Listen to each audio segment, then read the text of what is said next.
Përshëndetje dhe mirë se erdhët të dashur binjak në Letra të Fejnë, jam Diana dhe bëjmë leximin e radhës për ju.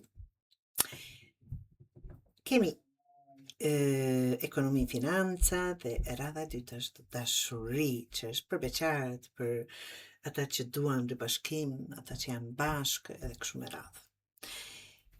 Në fillim të javës del një situatë ku nuk e ke të gjitha informacionet binjak në dorë, ta them kështu. Mund të dëgjosh diçka për punën, një pagesë, një ndryshim, një përgjigje që po pret, por ende nuk është aq e qartë sa të marrësh një vendim.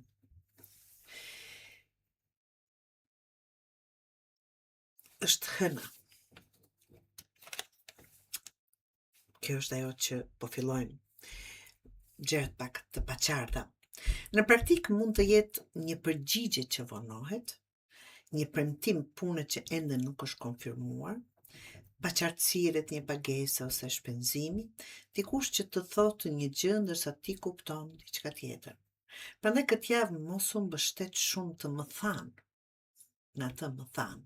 Nëse bëhet fjala për para, orar, kontrat apo marrëveshje, pyet konkretisht dhe sepse letra hëna nuk më thot domosdoshmërisht se dikush po të gënjen, por më shumë më thot se informacioni është i paplot. Letra e dytë është 8 të shpatës. 8 të shpatës. Këtu del një bllokim. Mund të kesh përshtypjen se nuk ke shumë zgjidhje, duhet ta pranoj këtë skam çfarë të bëj, duhet të pres e kështu me radhë, por jo domosdoshmërisht. Në punë mund të jesh duke pritur një përgjigje dhe ndërkohë nuk po kërkon alternativë. Në ekonomi mund të dalë një shpenzim dhe për disa ditë duhet të bësh pak më shumë kujdes me buxhetin. Unë po ju numroj gjitha alternativat që mund të pasqyroj kjo letër. Për ata që kërkojnë punë, mos u fiksoni vetëm tek një vend. Dërgoni edhe aplikimin e dytë, edhe të tretë, edhe kështu me radhë. Ta them kështu, nuk jemi në martesë me aplikimin e parë, absolutisht. Kjo letër është shumë praktike. Problemi ekziston, por nuk është aq pa rrugdalje sa duket në letër. Dhe letra e tretë që jep shumë më shumë, ta them, sjell, dhe këto gjërat stabilizohen shumë. Mbretëresha e monedhës është shumë mirë kur flasim për para, punë, siguri materiale, të thotë gjitha këto sado që ke paqartësi, pra. Do një bllokim, s'po ecin gjërat.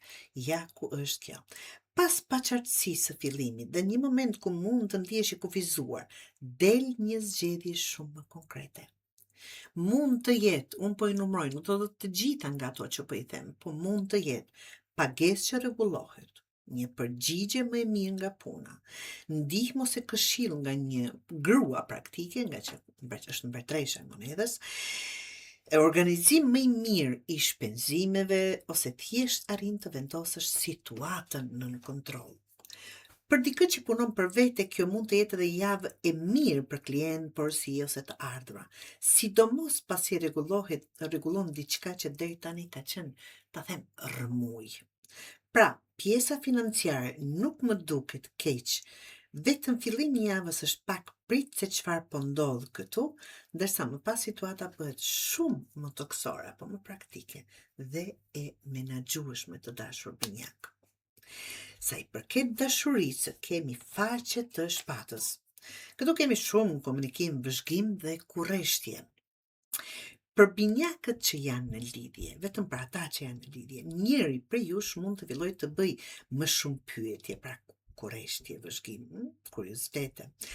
Më shumë pyetje. Mund të ketë një bisedë për diçka që është vënë re prej kohësh. Por kujdes me një gjë binjak.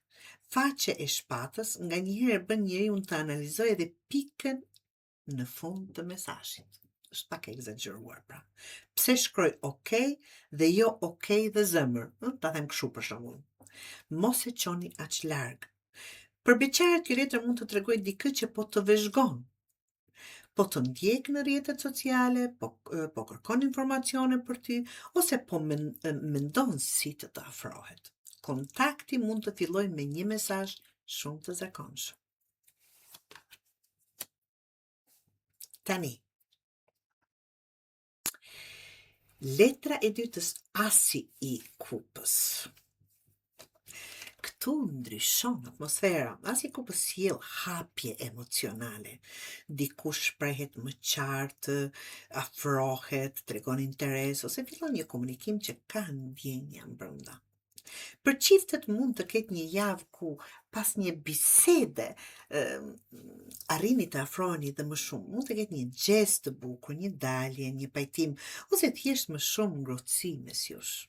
Për beqaret është edhe më interesante, mund të fillon një njohje që nuk mbetet vetëm në muhabet bosh.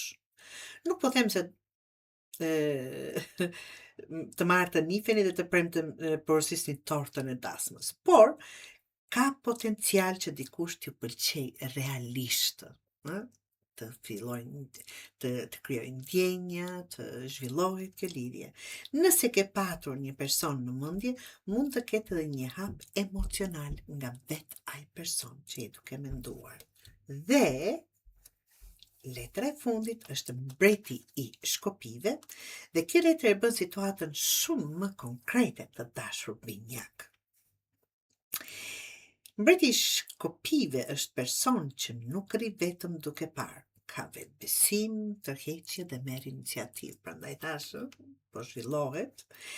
Prandaj në dashuri mund të shohim dikë që kërkon takim, të shkruan më drejt për drejtët, ose tregon qartë që të pëlqen, ose bën një hap që deri tani e kishte shtyr. Për çiftet kjo sjell më shumë pasion dhe iniciativë. Njëri për jush mund të propozojë një dalje, një udhtim të vogël apo një plan konkret për ju të dy.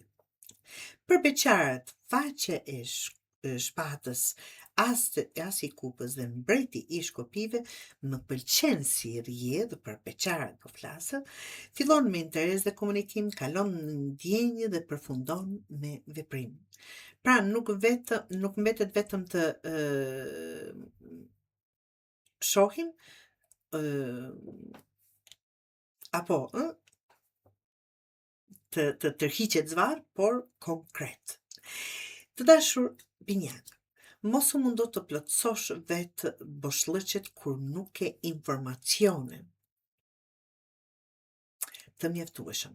Pyet, sqaro dhe pastaj vendos. Kjo vlen si për paratë ashtu dhe për njerëzit. Shumë keqkuptime lindin jo nga ajo që është thënë, por nga ajo që ne kemi menduar se është thënë. Mos merr vendime mbi hamendësime. E vërteta zakonisht është shumë më e thjeshtë. Pra, konkretisht, po them që mos e ngarkoni kokën me gjërat që nuk ekzistojnë.